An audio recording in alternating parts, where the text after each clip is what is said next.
My god, the world is on fire, and everything's terrible.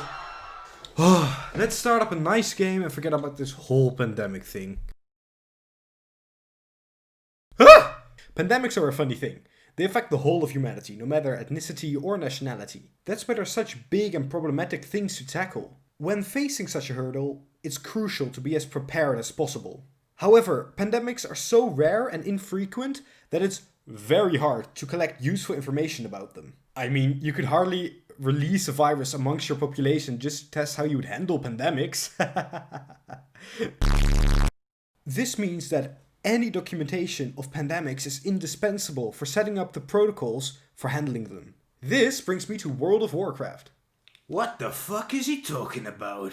You probably already know World of Warcraft, or WoW for short. But to quickly summarize it, it's a very famous MMO. Told you it was quick. Now, in 2005, something very interesting happened. Due to some oversights of the developers, WoW had its very own corona outbreak. Yay! This virtual pandemic lasted around 25 days and affected almost every player. Okay, but how does this correlate to our current pandemic? Well, in 2018, the YouTube channel Extra Credits, check them out, seriously, they're fucking awesome, I wanna have their babies, made a YouTube video about World of Warcraft's pandemic and epidemiology. Now, that video was of course made before Corona fucked us harder than Asbar fucked Cindy in that one very disturbing shot.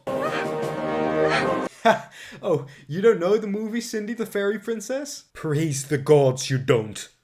In their video, Extra Credits explained how epidemiologists used this viral pandemic to study how people would react during a real pandemic. So I was intrigued. How much of what happened in WoW happened in real life? Is a virtual pandemic really that useful when studying real life pandemics? Let's find out together. So let's start at the beginning. How did the World of Warcraft pandemic start? It all started with a new raid boss called Hakar, the Soul Flare. This boss had an interesting attack, which drained HP over time and could spread to other players. It was called Corrupted Blood. Now, this boss was meant for high-level players who were ready to whoop some serious ass. So, no harm, no foul. Corrupted Blood was a strong attack, but when fighting against high-level players with a good healer, no problem. If only it stayed under the high-level players. Sometimes foreshadowing is relatively obvious. There was this one teeny tiny, very little oversight that created the biggest scare in WoW's history. Corrupted Blood was an attack that could spread to different players, yes, but it could also spread to pets and mounts. They're gonna kill the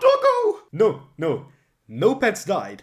But that was exactly the problem. Pets could become infected with Corrupted Blood without showing any signs or taking any damage. No particles, no sound, nothing. So after a party defeated Hakar, they'd heal up the party members and teleport back to a hub down. But they didn't heal the pets. So the moment the party pulled out their pets, all low levels around them started dropping like flies. And thus a pandemic was born. I'd like to note that this effect did between 263 and 337 damage every 2 seconds. This means that any player lower than level 15 would instantly die after 2 seconds, because their max HP was lower than the lowest amount of damage Corrupted Blood would do. Even if your health was higher, you'd still take the damage every 2 seconds. So now that we know the origin of the WoW pandemic, let's look at the origin of the Corona pandemic.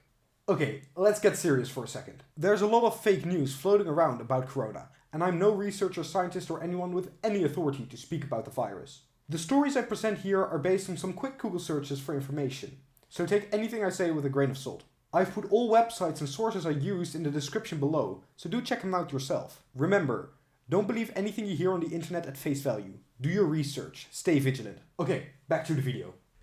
Welcome back. Now we're pretty sure Corona originated in bats. Wait, Batman will probably have Corona. But there are 100 of different varieties of the coronavirus in the bat population. Now, usually when a virus goes from species to species, there's an intermediary involved. That is, another species that acts like a bridge between the two other species. The intermediary is much more susceptible to the virus. The virus can then mutate further in the intermediary until it can infect the other species. Without knowing this intermediary, it's very hard to get all the information about the origin. However, it gets harder. It is also possible that the virus has a generalist property. This means that the virus doesn't need an intermediary. Why is this so complicated? So we don't know yet if there was or wasn't an intermediary. However, there's also been signs that our coronavirus originated in horseshoe bats. Now, these bats live pretty far from China, so it hints at an intermediary being involved. Now, there has been a story floating around that the coronavirus infected humans because one dude was like, Though this would be plausible, there isn't any evidence to support it. After infecting the first human, the virus quickly jumped from one human to the next. This is because we didn't have any built-in protection for the virus. It was like a Caterpie fighting a Charizard. And no amount of string shot is gonna help that. Now we know the origin of both pandemics. Wahey! But before we continue, there's already a connection between WoW and the coronavirus. In WoW, the people that were supposed to get the effect were high-level players. The low-level players were the unprotected victims of the effect. This is just like the bats and the humans. If Corona does have an intermediary, you could even say that the pets in World of Warcraft were the intermediary of the corrupted blood. Cool. Let's continue. In the following days of the corrupted blood incident, chaos ensued. Can't say that's not accurate. Hub areas and big cities became infamous festering place for the corrupted blood. People started avoiding them like, well, the plague. What an apt proverb. This caused players to roam to every corner of the map, afraid of running into corrupted blood hotspots. This in turn helped corrupted blood to spread all over the map.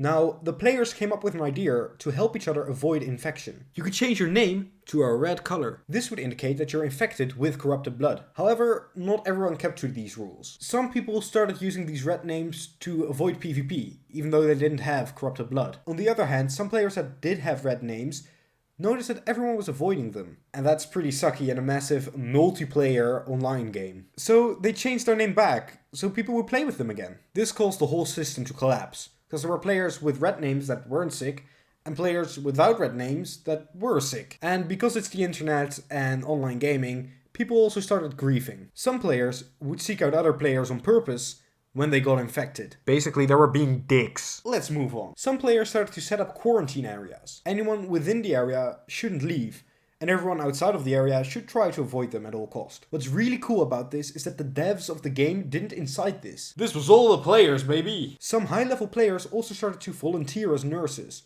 They were using up their actions and healing items to save other players from corrupted blood. And that's pretty epic. No, seriously, these people were saints. Because of this, the corrupted blood incident was still slightly controllable. It was pretty hard to get new healing items though, and that's because of the next problem. NPCs, just like the pets, could get corrupted blood without showing any signs. This means that if you go into an empty shop and avoid every player in the whole city, there would still be a chance you'd get infected. So nobody dared to go to shops anymore. The same happened to the auction houses, as they are run by players. The whole economy pretty much froze. Lastly, players started to theorize that the corrupted blood incident was on purpose. They started saying that the devs set up the whole outbreak as a giant world event. But it's not like that would ever happen in real life. Eventually, the corrupted blood pandemic ended, and the devs rolled out a patch to fix the effect. They did have to hard reset the whole world though. So, now that we know what happened in WoW, let's see what's happening now. If you were thinking ahead, some stuff might have sounded familiar already. In the beginning of the corona pandemic, people started to travel back to their relatives or escape the quarantines by going to more rural areas. This is of course because people didn't want to be alone or stuck in a city during lockdown. You can't really blame anyone for this. I mean, people care for each other and don't want to be alone. The government also can't just suddenly activate quarantine to avoid people fleeing them. This whole debacle did help the virus spread though. This is almost exactly what happened in WoW, when people tried to avoid the corrupted blood hotspots. Now, the red name system, although not directly analogous, can still be found within the current pandemic. You could draw a line between the red name system and testing or self-quarantining. Sadly, also the fact that the system wasn't too watertight can also be drawn back to corona. People like to downplay their symptoms because they don't want to be prohibited. I mean, this is totally natural. Thus, when someone has a headache and cough or a fever with a blocked nose, they won't self-quarantine or test. They'll just say, it's a cold or a headache or whatever. Again, not really anyone's fault. You can't really blame someone for not wanting their freedom prohibited. And usually, you do feel better than you actually are. I mean, when you're sick, you're always like, it'll be alright, it's gonna pass. Of course, the quarantines and the volunteers have pretty obvious comparisons. If you need an explanation for those... Now to the connection with NPCs and shops and our current economy. Not being able to get new items into circulation by going to shops in World of Warcraft is kind of like countries not being able to import certain products anymore. The auction houses shutting down, so players can't earn their money, can also be correlated to small businesses not being able to support themselves. These all have the same effect. The economy goes down. And let's face it, the economy is tanking pretty hard right now. Lastly, I want to talk about the griefers. There aren't any connection between Corona and actual griefers, luckily. However, you could argue that people that are actively ignoring the Corona guidelines and rules are griefing? I think that's going a bit too far though. Though you should totally keep to the rules, people. Come on. Now, there's one thing that I couldn't find any connection to. Hold up, guys. I'm reset to the end of 2019. Whatever happens, the corona pandemic won't end as easily and quickly as the corrupted blood incident. It will take a lot of effort and cooperation between all people to finally kick this virus in the ass. Let's conclude. I was shocked to see how accurate the pandemic in World of Warcraft actually was. Though some things were off, the major lines were one-to-one. Now, some people have already opted to use virtual pandemics to help epidemiologists. And I kinda have to agree with them. After this pandemic, we'll have gathered tons of new data that will help us next time a pandemic comes knocking. But in the meantime, why not use virtual pandemics to increase our library of knowledge even further? Well, that's all I have to say. That's it for me. Thank you all so much for watching. Like and subscribe if you haven't already. Now get out of here. Get!